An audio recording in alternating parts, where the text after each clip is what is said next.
Hello dear students. बेटे lesson 7 का आज हम पार्ट 7 करने जा रहे हैं। आज हम इस पार्ट में इस लेसन को ख़त्म कर देंगे। आज हम इसमें रॉयल सेंटर के एक और बिल्डिंग दैट इज़ कमल महल यानी लोटस महल के बारे में स्टडी करेंगे। बेटे जो रॉयल सेंटर था जहाँ पर राजा, उसकी फैमिली, उसके मिनिस्टर से रिलेटेड बिल्डिंग्स थी, तो उनमें एक बिल्डिंग थी कमल महल। ये बहुत ही सुंदर भवनों में से एक था। इसका जो ये नाम दिया था वो 19वीं सेंचुरी में अंग्रेज़ यात्रियों ने दिया था, ठीक है। परंतु अभी तक यह नहीं पता चल पाया कि ये बिल्डिंग किस काम के लिए यूज़ होती थी। मैकेंजी ने एक मानचित्र बनाया था और उसमें उसने ये सजेशन दिया था कि हो सकता है कि ये एक काउंसिल चैम्बर हो, यानी कि यहाँ पर राजा अपने जो एडवाइज़र थे, अपने जो मिनिस्टर्स थे, उनसे मिलता था और राज्य के बारे में विचार विमर्श किया करता था। जैसे फॉर एग्ज़ाम्पल हमारे देश में पार्लियामेंट होती है जहाँ पर प्राइम मिनिस्टर, बाकी सब जो अपोजिशन या दूसरे मिनिस्टर्स होते हैं वो डिस्कशन करते हैं देश के बारे में। ऐसे ही हो सकता है कि ये काउंसिल चैम्बर हो जहाँ पर वो अपने एडवाइज़र से मिलता था और बातचीत किया करता था। फिर अब इसको अभी हम इस बिल्डिंग को देख लेते हैं एक बार। ये बिल्डिंग कैसी थी बेटे? ये है लोटस महल, ठीक है। जैसे कमल की पंखुड़ियाँ होती हैं ऐसे ही इसकी ये बिल्डिंग बनी हुई है। देखो इस तरीके से ये बिल्डिंग बनी हुई है। दैट इज़ वाई इसको लोटस महल ब्रिटिशर्स ने ये नाम दिया था, ठीक है। अब एक और इसमें टेम्पल के बारे में हम पढ़ने जा रहे हैं, दैट इज़ हज़ारा राम मंदिर। अब हम इसको पहले देख लेते हैं कि इसमें है क्या था।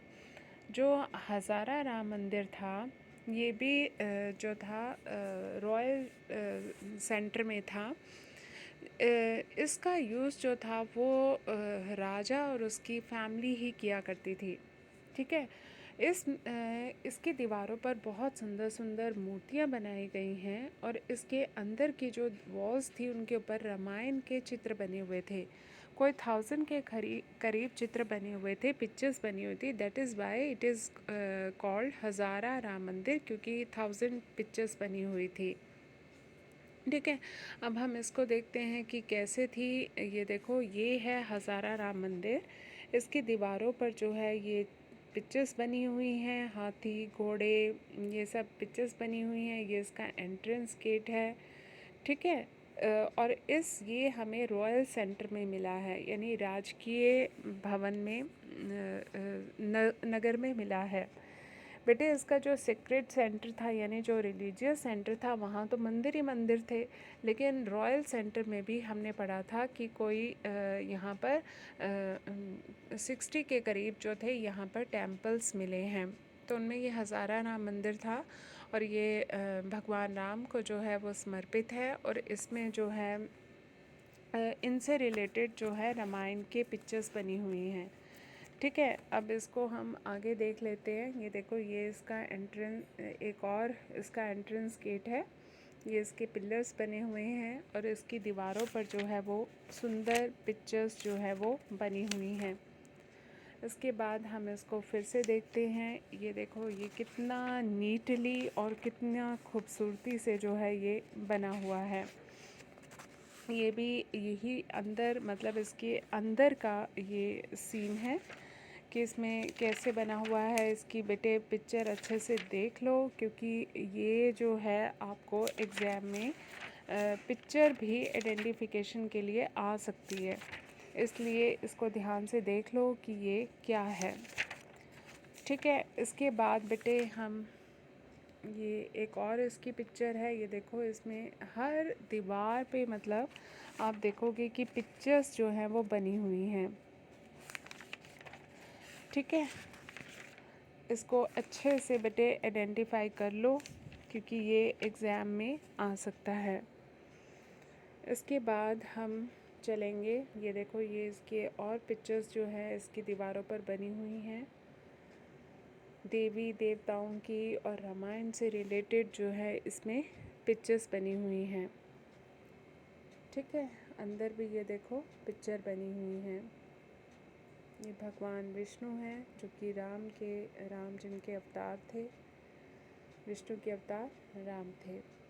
ठीक है, इसके बाद बेटे हम नेक्स्ट टॉपिक पे चलते हैं, दैट इज़ मैकेंजी ने और क्या बताया है यहाँ के महलों, मंदिरों और बाज़ारों के बारे में। बेटे 20th सेंचुरी में क्या हुआ कि इस स्थान का संरक्षण जो था वो भारतीय पुरातत्व सर्वेक्षण और कर्नाटक पुरातत्व संग्रहालय को सौंप दिया गया। बेटे ये जो टॉपिक है ना, ये वैसे तो इतना इम्पॉर्टेंट नहीं है, लेकिन इसमें 1 मार्क वाले क्वेश्चंस बहुत ज़्यादा बनते हैं, इसलिए इसको ध्यान से सुनना। बेटे क्या था कि विजयनगर, क्योंकि जब ये हमें मिला हम्पी के रूप में, जब विजयनगर तो 1565 में उजड़ गया था, तालीकोटा की लड़ाई में ख़त्म हो चुका था, तो उसके स्थान पर फिर एक छोटा सा शहर बसा था जिसे हम्पी कहते थे, जिसके रियून्स की खोज डिस्कवरी जो थी वो मैकेंजी ने 1800 में की थी। हमने फर्स्ट पार्ट में ये सब देखा था, है ना। तो फिर अब इसको सर्वे करना था, इसके बारे में इंफॉर्मेशन कलेक्ट करनी थी, तो कैसे हुई ये हम इस स्टैंजा में स्टडी कर रहे हैं। तो 20th सेंचुरी में बेटे इस प्लेस को जो था ये archaeological survey of India and Karnataka antique museum in the 20th century इसको सौंप दिया गया। ठीक है, और 1976 में हम्पी को जो था एक नेशनल इम्पोर्टेंस के रूप में इसको रिकॉग्नाइज़ किया गया।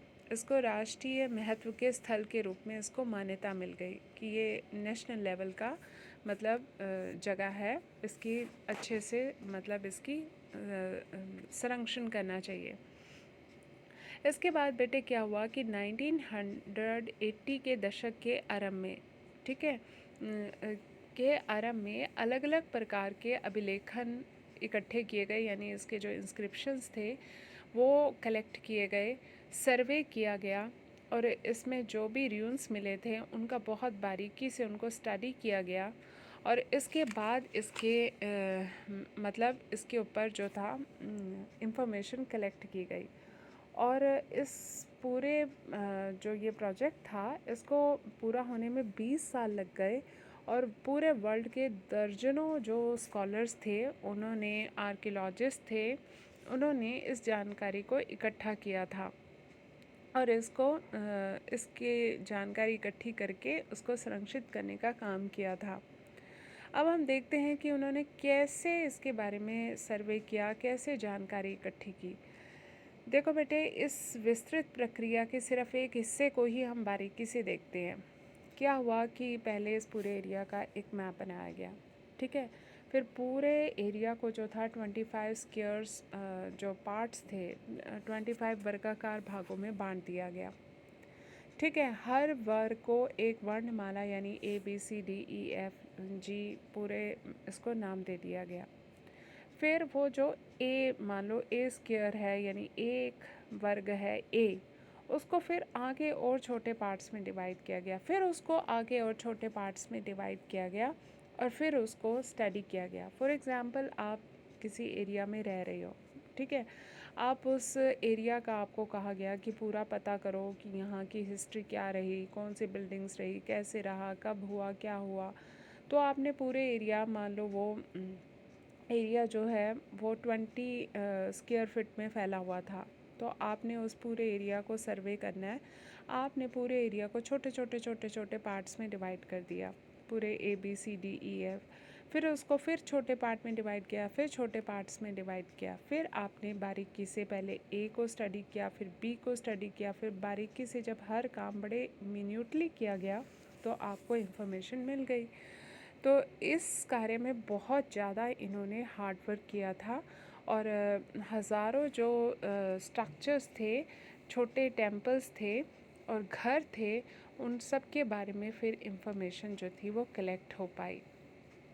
ठीक है, ये देखो जैसे कि ये वाला जगह है, ये पूरा एरिया है, इसको उन्होंने ये देखो स्क्वायर में वर्गाकार भागों में बांट दिया।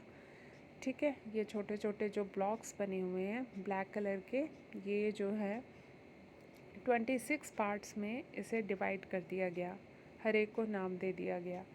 फिर हर छोटे पार्ट को, जैसे ये एक पार्ट है, इसको फिर छोटे पार्ट में डिवाइड कर दिया गया, फिर छोटे पार्ट में, फिर छोटे पार्ट में। इस तरीके से हर चीज़ को मिन्यूटली जो था वो स्टडी किया गया।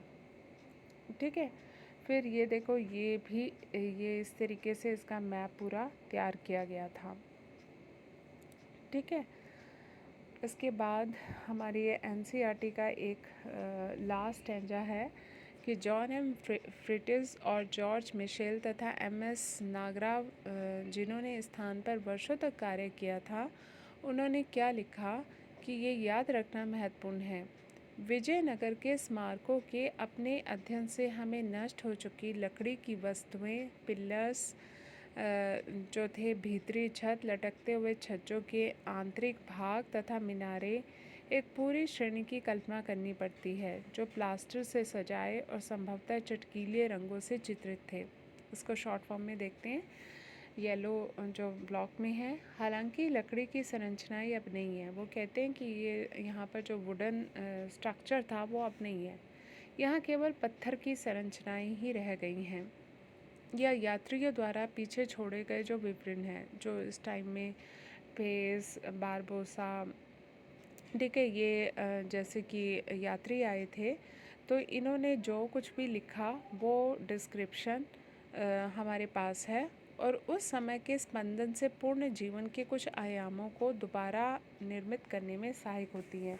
यानी कि यात्रियों द्वारा छोड़े गए विवरण और जो भी अभिलेख हैं, इंस्क्रिप्शंस हैं, जो भी इंफॉर्मेशन मिली है, उससे हमें यहाँ के विजयनगर को समझने में बहुत हेल्प मिलती है। ठीक है बेटे, तो ये आज का टॉपिक था, इसके साथ ही ये आपका चैप्टर ख़त्म हो गया। अब आप इसे कर लेना। थैंक यू बेटे।